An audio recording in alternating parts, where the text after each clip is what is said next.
피오레의 요아킴과 요아킴 주의. 1135년경에 갈라브르에서 아마도 유다인 전 혈통으로 태어난 요아킴은 공증인으로 일하다가 시리아와 팔레스티나 지방을 여행한 후 어느 암자에서 은둔 생활을 하였습니다.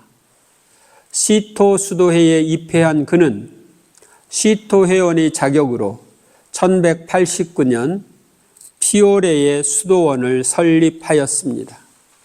그는 이 수도원 원장이 된 후 시토회와 관계를 단절하고 더욱 엄격한 수도 생활을 지향하는 방향으로 수도원을 개혁하였으며 6개의 분원을 설립하였습니다. 그는 1202년 3월 30일 이 세상을 떠났습니다. 시토회는 뭐냐? 시토회는 원래 이제 조금 배경들을 전체적으로 이야기를 하면 수도회가 시작된 것은 동방에서 시작됐어요. 그래서 박해 시대 때 사실은 수도회가 시작됐어요. 유명한 사람으로는 이집트의 안토니오, 사막의 수도 생활 시작한 안토니오가 공식적으로는 수도 생활의 아버지 라고 말할 수 있습니다. 근데 이 수도 생활이 서방으로 넘어왔어. 서방교회 쪽으로, 유럽 쪽으로 이렇게 넘어와 가지고 많이 난립을 했는데 이걸 제대로 정리를 해 가지고 어떤 규례에 의해서 수도 생활을 제대로 할 수 있도록 해준 분이 성 베네딕토야. 그래서 성 베네딕토가 수도 규칙을 썼어요. 그게 이제 기원 500 몇십 년 이때 이렇게 써가지고 자기가 만든 그 수도회의 수도 규칙을 써가지고 그거로 그 규칙에 따라서 하게 됐어요. 그러니까 옛날에는 수도자들이 유랑 수도자들이 있었어요. 여기에서 수도 생활하다 또 딴 데 가서 하고 이렇게 오늘날도 보면은 한국 같은 데서 스님들이 이 절에 있다가 떠나서 또 다른 절로 가고 뭐 이런 것들이 있는 것처럼 그런 유랑 수도자들이 있었는데 이 베네딕토 규율에서는 유랑 금지, 정주, 그러니까 한 수도회에 계속 머물러 있도록 하는 그 규칙, 그리고 기도하고 일해라. 그래서 그 수도 규칙이 생겨가지고 그 수도 규칙에 따라서 사는 사람들을 베네딕토 수도자들이라고 그런 거야. 그래서 그 수도회가 지금까지 내려오고 있죠. 근데 베네딕토는 수도 규칙을 살 때 철저하게 하지 않았어요. 일반적으로 누구나 지킬 수 있는 범위에서 수도 규칙을 만들었어. 그렇기 때문에 이게 보편적으로 유럽에 쫙 퍼졌어요. 여러 수도 생활을 하는 사람들이 베네딕토 규칙을 갖다가 그대로 쓰면 베네딕트인이 되는 거야. 베네딕토 수도회가. 그런데 이 시토회나 이런 데는 그 베네딕토 수도 규칙을 좀 더 철저하게 지키자. 그래서 생긴 거고, 지금 요아킴은 그걸 더 철저하게 하자. 그래가지고 지금 이제 수도원을 개혁한 겁니다. 그럼 요아킴의 사상. 요아킴의 사상은 구약 성서 역사의 요소들과 복음 역사의 요소들, 그리고 교회 역사 요소들 간의 상관성을 이해하고 그들 간의 일치를 인지하는 환시에서 비롯하였습니다. 환시를 보고 그의 저서 내용을 살펴보겠습니다. 성령이 아버지와 아들에게 발출하듯이 영적인 지성도 구약 성서와 신약 성서에서 비롯한다. 첫째 시대는 아담에게서 계시되고 성조들을 통하여 확인되었다. 이것이 아버지의 시대이고 세상에서는 평신도의 시대이다. 두 번째 시대는 우찌아에게서 계시되고 예수님 그리스도로부터 꽃피우게 되었다. 이것이 아들의 시대이고 성직자의 시대이다. 세 번째 시대는 베네딕토와 함께 출발하고 이제 충만하게 그 모습을 드러날 것이다. 그리하여 요아킴은 영의 시대, 영적인 지성의 시대, 영원한 복음의 시대의 개막을 선포하였습니다. 이것은 수도자들과 관상가들 그리고 영에 의해 내밀하게 관통된 영적인 남자들의 시대입니다. 온전한 자유와 영적인 종교의 시대에도 교계와 성사들이 여전히 존재할 것이지만 베드로의 스타일보다는 요한의 스타일에 더욱 부응할 것이다. 이제 베드로 스타일은 뭐냐? 베드로는 복음 막 전하는 거죠. 요한은 요한복음을 보면 묵상, 관상, 신앙의 신비를 깊이 통찰하는 그런 것을 가리킵니다. 요아킴에 대한 비판, 성 보나벤투라는 요아킴의 선포를 성 프란치스코에게 적용하여 그가 종말론적인 영상가였다는 입장을 받아들였습니다. 그러나 그는 여전히 성 프란치스코의 노선에 머물면서 그리스도의 절대적인 우선권과 중심적인 성격을 견지하였습니다. 그는 자율적이고 새로운 영의 시대는 존재하지 않는다. 영의 시간, 곧 교회가 사는 시간은 그리스도의 시간이다 라고 했습니다. 이 점이 요아킴주의의 모든 독소를 무력화시키고 제거했습니다. 요아킴주의는 영에 초점을 맞췄고 그 영에 초점 맞추면 안 된다. 그리스도의 초점을 맞춰야 된다 한 것이 보나벤투라입니다. 성 토마스 아퀴나스는 요아킴을 근본적으로 신랄하게 비판하였습니다.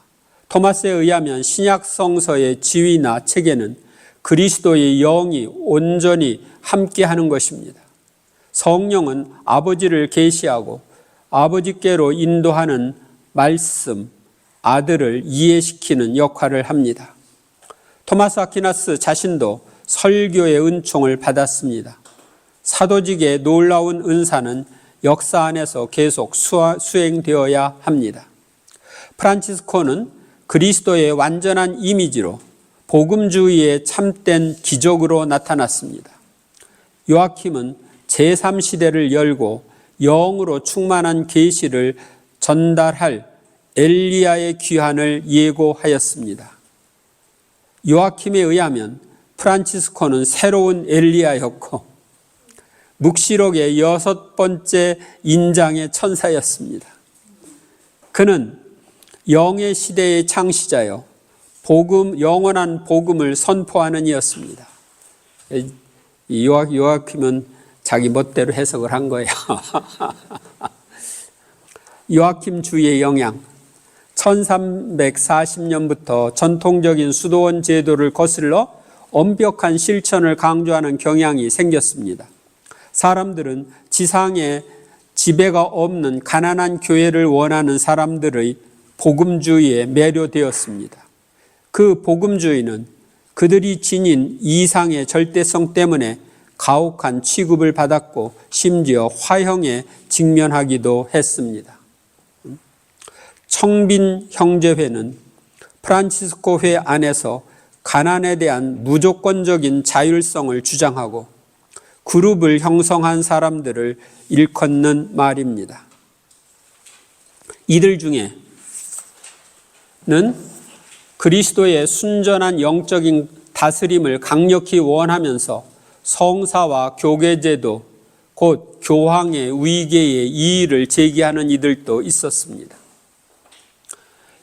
요아킴 주의의 영성과 프란치스코회의 영성, 그리고 자유로운 정신의 형제들의 사조 간에는 서로 중복되거나 공통되는 점이 존재합니다.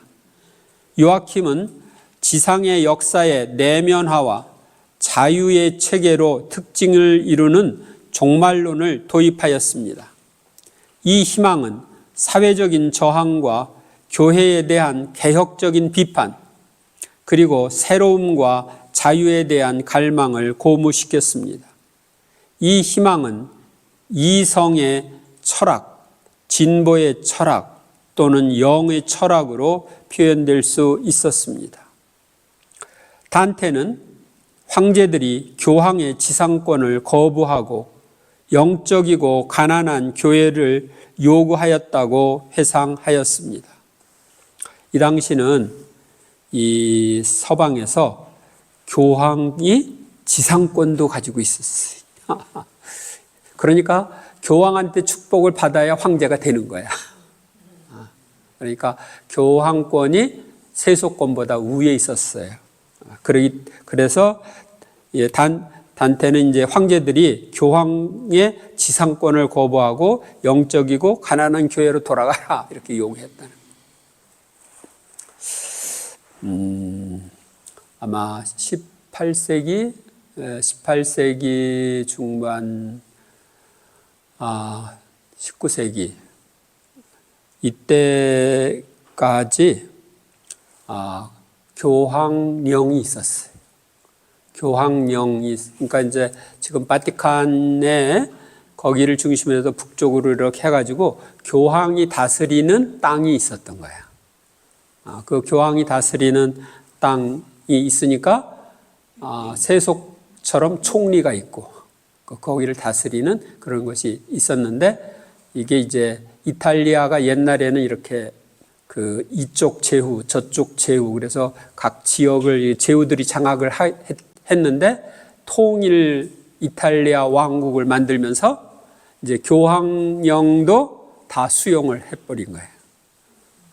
그리고 그게 이제 그 무솔리니 알죠? 이 무솔리니 때 교황청과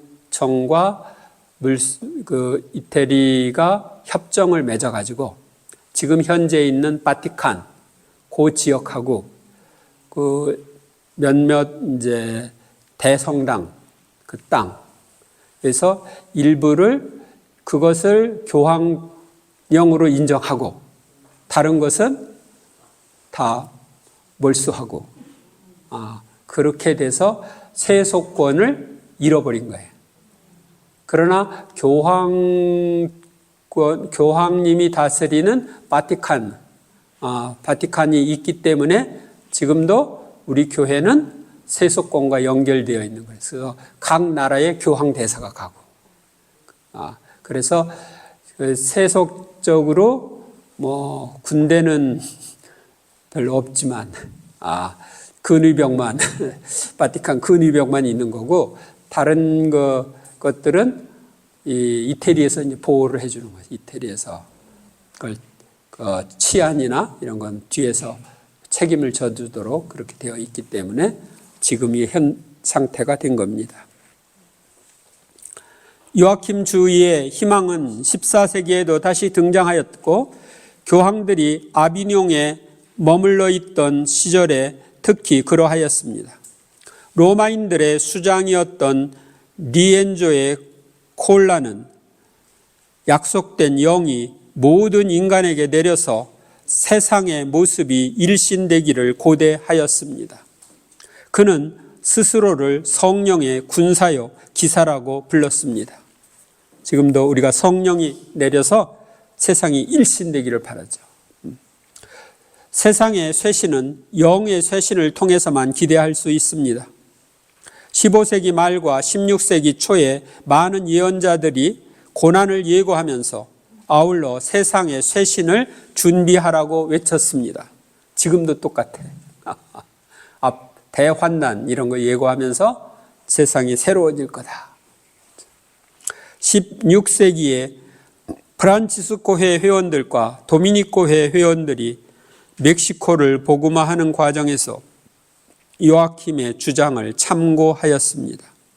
12명의 프란치스코회 회원이 요아킴 사상을 배경으로 1523년에 파견되었고, 선교사들은 천년 왕국의 다스림을 실현하고자 시도하였습니다. 13세기와 14세기에 영원한 복음에 대해 말했던 열광주의자들은 이 복음에 가까운 도래를 선포함으로써 오류를 범하였습니다. 그러나 실제로 그것은 인간 역사 안에서 완만하게 전진하고 있고 또한 점진적으로 실현되고 있습니다. 새로 알게 되었거나 마음에 다가온 내용에 줄을 긋고 묵상하며 기도하시기 바랍니다.